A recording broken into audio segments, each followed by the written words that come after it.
નારાયણ લઈએ તો સત્સંગી જીવનથી લઈ જેટલા પણ આ સ્વામિનારાયણ સંપ્રદાયમાં સંસ્કૃતમાં લખાયેલા ગ્રંથો છે એ બધા જ ગ્રંથનો અન્વય દૂષિત થઈ જાય. કારણ કે કોઈ પણ શબ્દને જ્યારે વિશેષણ લાગે, સમાસ બને માને, બે શબ્દને જોઈન્ટ થઈને એક સમાસ બને, એક શબ્દ બને, અને એને જ્યારે વિશેષણ લાગે ત્યારે બે શબ્દને સમાન રૂપમાં વિશેષણ લાગે.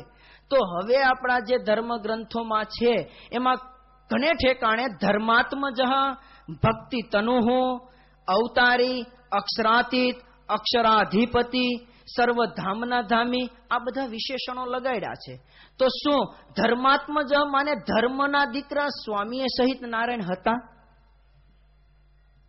ધર્માત્મજ માને ધર્મના દીકરા કેવળ એક સહજાનંદ સ્વામી હતા. તો આ બધા જ વિશેષણો દૂષિત થઈ જાય છે. અને સ્વામિનારાયણ શબ્દ જો મધ્યપદ લોપી સમાસ સ્વીકારીએ, જેમ કે રાધા રાધયાયુત ઇતિ રાધાયુત, રાધાયુતશ્ચ કૃષ્ણશ્ચ ઇતિ રાધા કૃષ્ણ. અને જો આ રાધા કૃષ્ણ મધ્યપદ લોપી સમાસ થયો હોય અને હું જ્યારે એમ બોલું મયા રાધા કૃષ્ણ દૃષ્ટ, મેં રાધા કૃષ્ણને જોયા, મેં રાધા કૃષ્ણને જોયા, તો આનો જ્યારે ગુજરાતી અનુવાદ થાય ત્યારે એમ થાય મેં રાધાએ સહિત કૃષ્ણને જોયા. પણ હું એમ ન કહી શકું કે મેં કેવળ રાધાને જોયા કે મેં કેવળ કૃષ્ણને જોયા. અને આ રાધા કૃષ્ણને, આ જે સમાસથી સિદ્ધ થયેલો રાધા કૃષ્ણ શબ્દને ક્યારેય પણ વાસુ વસુદેવાત્મજ વિશેષણ ન લાગી શકે. કારણ વાસુદેવાત્મ વિશેષણ રાધાની પાછળ જે કૃષ્ણ શબ્દ આવેલો છે એને જ લાગે. પરંતુ સંસ્કૃતનો એક નિયમ છે, પતંજલિ મહાભાષ્યકાર કહે છે કે વૃત્તસ્ય વિશેષણ યોગોના, વૃત્તસ્ય વિશેષણ યોગોના, કે જ્યારે સમાસથી સિદ્ધ થયેલો શબ્દ હોય એને વિશેષણનો યોગ નથી થઈ શકતો. તો જો આપણે કર્મધાર્ય સમાસ સ્વીકારીએ, સ્વામી ચાસો નારાયણશ્ચ ઇતિ સ્વામી નારાયણ, ત્યારે જ આ ધર્માત્મ વિશેષણ લાગે અને એ શબ્દ સ્વીકારીએ તો જ એ મૂળ સંપ્રદાયનું જ્ઞાન કહેવાય. પણ જો એને મધ્યપદ લોપી સમાસ સ્વીકારીએ તો ક્યારેય એ મૂળ સંપ્રદાયનું જ્ઞાન કહેવાય નહીં. અને સદગુરુવર્ય પ્રેમાનંદ સ્વામીના શબ્દમાં જોઈએ તો સદગુરુવર્ય પ્રેમાનંદ સ્વામી સ્પષ્ટ કહે છે, હમ તો એક સહજાનંદ સહજાનંદ, હમારે મન સ્વામી નારાયણ દૂસરો ન ભાવે. હવે આ શબ્દ ઉપર જો તટસ્થ વિચાર કરવામાં આવે કે જો સ્વામિનારાયણ શબ્દથી સ્વામી અને નારાયણ બે જો પકડાતા હોત તો સદગુરુવર્ય પ્રેમાનંદ સ્વામીને ગાવું જોતું હતું કે હમ તો એક સહજાનંદ સહજાનંદ, હમારે મન સ્વામિનારાયણ તીસરો ન ભાવે. પણ સદગુરુવર્ય પ્રેમાનંદ સ્વામી કર્મધાર્ય સમાસ સ્વીકારીને ગાઈ રહ્યા છે, હમ તો એક સહજાનંદ સહજાનંદ, હમારે મન સ્વામિનારાયણ દૂસરો ન ભાવે. માને સ્વામિનારાયણ શબ્દ કેવળ એક પરબ્રહ્મ પરમાત્મા જે સહજાનંદ સ્વામી હતા એના માટે જ યુજ થયેલો છે. અને જો ભક્તજનો એ પ્રમાણે સમજીએ તો જ આપણને મહામંત્રનું ફળ મળે. કારણ કે વેદમાં શ્રુતિમાં એમ કહેવાયેલું છે, એક શબ્દ સમ્યક જ્ઞાત શાસ્ત્ર અન્વિત સુપ્રયુક્ત સ્વર્ગે લોકે કામધુક ભવતી. કે એક જો શબ્દનો પ્રયોગ શાસ્ત્રની સાથે સંપૂર્ણ જાણીને જો એનો ઉપયોગ કરવામાં આવે, એનો પ્રયોગ કરવામાં આવે તો અચૂક એનું ફળ મળે, એમ મહાભાષ્યકાર પતંજલિ કહે છે. પરંતુ જો વિપરીત સમજવા ગયા, જો વિપરીત સમાસ કરવા ગયા તો એ ફળ તો નથી મળતું, પણ એ મહામંત્ર નથી રહેતો, પણ એક અનર્થ કરતા એક શબ્દની પરંપરા કહેવાય છે. મહાભાષ્યકાર પતંજલિ મહાભાષ્યમાં સ્પષ્ટ કહે છે, દુષ્ટ શબ્દ સર્વ સ્વરતો વર્ણતો વા મિથ્યા પ્રયુક્ત ન તમ અર્થ આહ સ વાગ વ્રજો યજમાનમ હિનસ્તિ યથા ઇન્દ્ર શત્રુર સ્વરતો અપરાધાત. શ્રુતિનું દ્રષ્ટાંત આપ્યું કે જો એક શબ્દમાં સમાસનો ફેર કરીએ તો કેવો અનર્થ સર્જે છે. તો મહાભાષ્યકાર કહે છે કે સ્વરથી અને વર્ણથી જો મિથ્યા પ્રયોગ થાય તો દ્રષ્ટાંત આપ્યું ઇન્દ્ર શત્રુર વર્ધસ્વ. એક ત્વષ્ટા નામનો રાક્ષસ થઈ ગયો. એને ઇન્દ્રને મારવા માટે પુત્ર કામિષ્ટ યજ્ઞ કર્યો અને એમાં આહુતિ આપવાની હતી ઇન્દ્ર શત્રુર વર્ધસ્વ, કે ઇન્દ્રનો શત્રુ માને મારો દીકરો વૃદ્ધિને પામે, આવો ષષ્ઠી તત્પુરુષ સમાસ કરવાનો હતો. પરંતુ એક ઉદાત્ત સ્વર ન બોલ્યા અને સમાસ થઈ ગયો બહુરીહી. તો એનો અર્થ થઈ ગયો કે ઇન્દ્રના હાથે મરે એવા દીકરાની વૃદ્ધિ થાય. એક જ સમાસ ફેર થયો અને એક જો ઉદાત્ત સ્વરમાં ફેર પડ્યો તો જે ઇન્દ્રને મારે એવો પુત્ર ઉત્પન્ન થવાનો હતો એના બદલે ઇન્દ્રના હાથે મરે એવો પુત્ર ઉત્પન્ન થયો.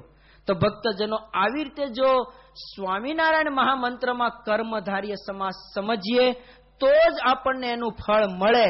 પરંતુ જો મધ્યપદ લોપી સમાસ સ્વીકારવા જઈએ તો એનું ફળ આપણને ક્યારેય પણ ન મળે. અને બીજી એક વાત કે સત્સંગી જીવનમાં ને હરિચરિત્રમ અખંડાનંદ સ્વામીનું છે, એમાં એક શબ્દ આવે છે, સ્વામિનારાયણના સાધુને સ્વામિનારાયણીયાહા કીધું છે, સ્વામિનારાયણીયાહા. પણ જો ગુણાતીતાનંદ સ્વામીને સ્વામી તરીકે લઈએ તો ગુણાતીતાનંદ સ્વામી સ્વામિનારાયણના સાધુ ન કહેવાય, એ કેવળ નારાયણના સાધુ કહેવાય. તો સદગુરુવર્ય ગુણાતીતાનંદ સ્વામી સ્વયં સ્વામિનારાયણના સાધુ હતા, પણ કેવળ નારાયણના એ સાધુ નહોતા. તો આ મતલબથી પણ ક્યારેય પણ સ્વામી તરીકે ગુણાતીતાનંદ સ્વામીને લઈ ન શકાય. કેવળ સ્વામી શબ્દ એક પરબ્રહ્મ પરમાત્મા માટે જ પ્રયોગ થયેલો છે અને એ સ્વામી શબ્દને ભગવાન સ્વામિનારાયણને એટલા માટે વિશેષણ મૂક્યા કારણ કે નારાયણ શબ્દ માટે વિશ્વએ અનેક વિશેષણો લગાડી. એ નારાયણ શબ્દ જે કેવળ પરબ્રહ્મનો વાચક હતો એને જ્યારે સંકોચ થયો, એનો જ્યારે સંકોચ બનાવી દેવામાં આવ્યો ત્યારે ભગવાન સ્વામિનારાયણે નારાયણ શબ્દને સ્વામી વિશેષણ લગાડી. જે પરબ્રહ્મ પરમાત્માનો વાચક જે નારાયણ શબ્દ હતો એને પાછે પોતે યથાસ્થાન ઉપર રાખી દીધો. કારણ કે વેદવ્યાસ ભગવાને સ્વયં કીધું છે કે વિલોડ્ય સર્વશાસ્ત્રાણિ વિચાર્યશ્ચ પુનઃ પુનઃ, વિલોડ્ય સર્વશાસ્ત્રાણિ વિચાર્યશ્ચ પુનઃ પુનઃ, ઇદમ એકમ સુનિષ્પન્નમ ધ્યેયો નારાયણ સદા. કે મેં બધા શાસ્ત્રનું મંથન કર્યું અને વિચાર કર્યો અને વિચારને અંતે મને એક જ સાર મળ્યો કે ધ્યાન કરવા યોગ્ય જો કોઈ હોય તો એ નારાયણ છે અને એ નારાયણ બીજા કોઈ નહીં પરંતુ આપણને મળેલા જે ભગવાન સ્વામિનારાયણ, એ જ પરમાત્માનું ધ્યાન કરવાનું છે. અને વેદવ્યાસ ભગવાને વરાહ પુરાણમાં પણ સ્પષ્ટ કીધું કે નારાયણાત પરો દેવો ન ભૂતો ન ભવિષ્યતે એતદ રહસ્યમ વેદાનામ પુરાણાનામ ચ સત્તમમ. કે નારાયણથી પર દેવ કોઈ નથી, કોઈ થશે પણ નહીં અને એનાથી પર બીજું કોઈ તત્વ છે જ નહીં. આ બધો જ સાર વેદમાં અને પુરાણોમાં બતાવેલો છે. તો એ પરબ્રહ્મ પરમાત્મા જો કોઈ તત્વ હોય તો એક નારાયણ છે અને એ નારાયણ બીજા કોઈ નહીં, આપણને મળેલા પરબ્રહ્મ પરમાત્મા ભગવાન સ્વામિનારાયણ છે. જો ભક્તજનો આવી રીતે સમજશો, આ મહામંત્રને જો આવી રીતે સમજવામાં આવે, કર્મધાર્ય સમાસ સ્વીકારીને સમજવામાં આવે તો સદગુરુવર્ય ગુણાતીતાનંદ સ્વામી પોતાની વાતમાં લખે કે આ સ્વામિનારાયણ મહામંત્ર એવો બળ્યો મહામંત્ર છે કે કાળા નાગનું ઝેર ઉતરી જાય, અરે વિષય વાસના ઉડી જાય અને બ્રહ્મરૂપ થઈ જવાય. આ મહામંત્રમાં તાકાત છે. તો તમે સર્વે આ ઉત્સવમાં આવ્યા છો તો એક વાતની તમે ઘેર બેસાડીને જજો કે સ્વામિનારાયણ મહામંત્રમાં એક કર્મધાર્ય સમાસ છે પણ એમાં બીજો કોઈ સમાસ નથી. અને જો આમ તમે સમાસ સમજશો અને આ પ્રમાણે જો ભજન કરશો તો અચૂક એનું તમને ફળ મળશે. એ જ અભ્યર્થના સાથે અસ્તુ. જય સ્વામિનારાયણ.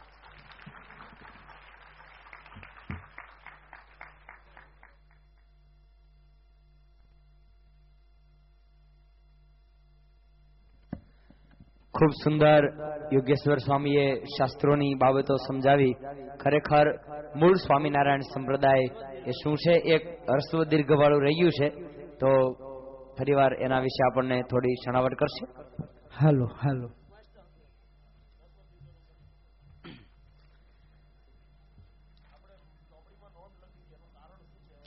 હવે ભક્તજનો પ્રશ્ન એ થાય કે સ્વામિનારાયણ શબ્દમાં સ્વામી શબ્દ હંમેશા રસ્વ લખવાનો છે, કારણ કે સ્વામી શબ્દ છે ને સ્વામી શબ્દ નથી, પરંતુ સ્વામીન શબ્દ છે.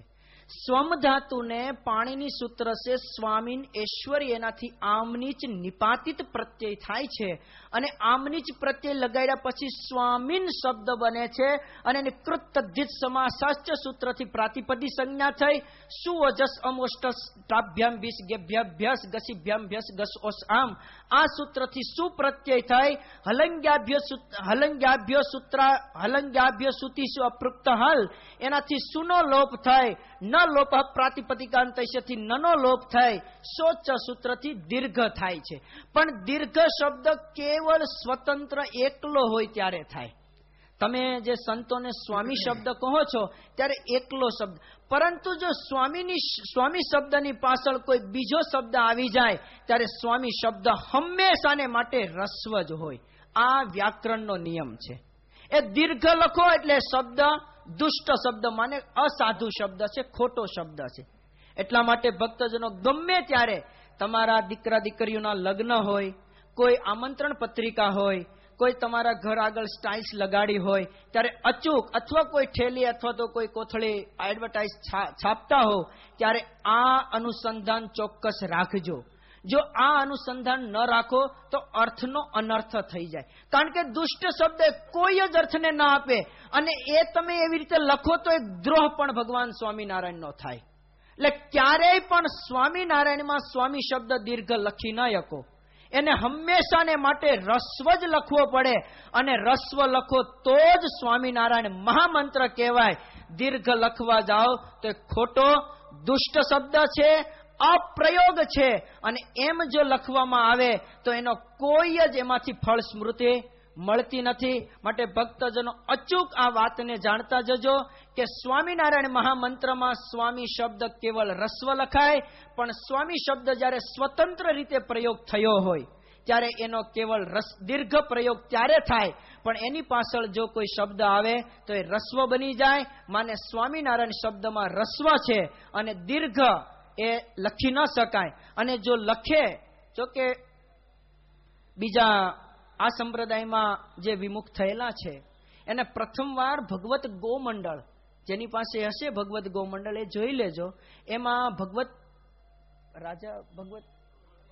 ભગવતસિંહ રાજાએ 2 શબ્દ આપ્યા છે. બહુ તટસ્થ ભાવે જો તો એમાં 2 સ્વામિનારાયણ શબ્દ આપ્યા છે. એમાં એક રસ્વ આપ્યો છે અને એની વ્યાખ્યા કરતા કીધું કે મૂળ સ્વામિનારાયણ સંપ્રદાયમાં આ સ્વામિનારાયણ શબ્દનો પ્રયોગ થાય છે. અને જ્યારે દીર્ઘ આપ્યો છે એ જે ડિક્શનરી જો એમાં દીર્ઘ ક્રમ આવે એમાં સ્વામિનારાયણ શબ્દ આપ્યો છે. અને એની વ્યાખ્યા કરતા એ રાજા લખે છે કે આ સ્વામિનારાયણ દીર્ઘ શબ્દ છે એ યજ્ઞ પુરુષ શાસ્ત્રી સ્વામી શબ્દથી ગુણાતીતાનંદ સ્વામી અને નારાયણ શબ્દથી સહજાનંદ સ્વામી આવો અર્થ કરે છે. અને મૂળ સ્વામિનારાયણ સંપ્રદાયના અનુયાયીઓ રસ્વ વાપરી સ્વામિનારાયણ શબ્દનો અર્થ કરે છે સર્વના સ્વામી એવા જે નારાયણ એ સ્વામિનારાયણ. આ બહુ તટસ્થ ભાવે જો વિચારવામાં આવે તો આની સામે કોઈ પણ મતવાદી હોય ટકી ન શકે. ને હમણાં જો કે કાલ લાલજી મહારાજ જો કે આજ્ઞા મને કરી હતી કે પુસ્તક લખજો, અને મારા એવા સદભાગ્ય કે લાલજી મહારાજે મેં હમણાં કાલ વિમોચન થવાનું છે તો લાલજી મહારાજે પરમ પૂજ્ય પરમ આદરણીય માતુશ્રીએ અને પરમ પૂજ્ય આચાર્ય મહારાજશ્રી એક શબ્દ તપાસેલો છે. આખું પ્રૂફ રીડિંગ લાલજી મહારાજે માતુશ્રી અને બાપજીએ કરેલું છે.